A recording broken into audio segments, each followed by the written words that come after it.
once a month for 2 to 7 days when we get their period. But how do they deal with it? Some people choose to use birth control and some people choose to use hygiene products. But birth control comes with serious health consequences, and the price of feminine hygiene products is rising every single day. According to U.S. News Money, 20% of women couldn't afford feminine hygiene products every month, and 50% had to choose between period products or food. A woman spends around $9,000 in feminine hygiene products over a lifetime.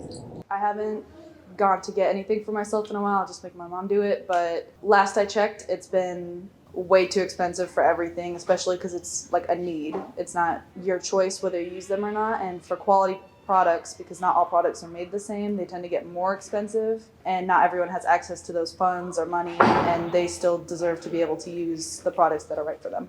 There are a couple of grants that are available to secondary schools from the state of Missouri that actually pay for period products. The district does not provide them, so that's a huge jab to our budget. So we are lucky enough to have the grant that provided some, and we also have an outreach program, Reach St. Charles, that provides period products. And so they supply all the secondary schools in St. Charles County. A period is when a woman sheds the lining of her uterus during menstruation and when the eggs in her ovary aren't fertilized. One way to deal with this is birth control.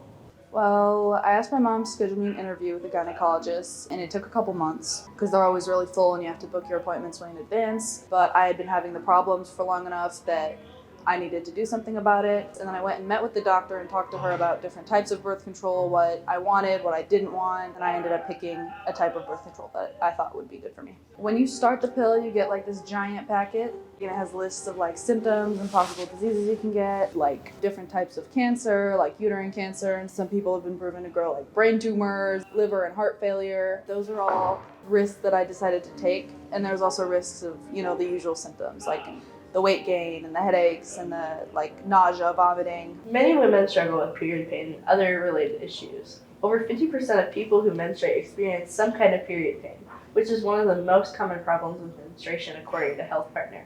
The nurses at FHN see students coming in with period pain every day.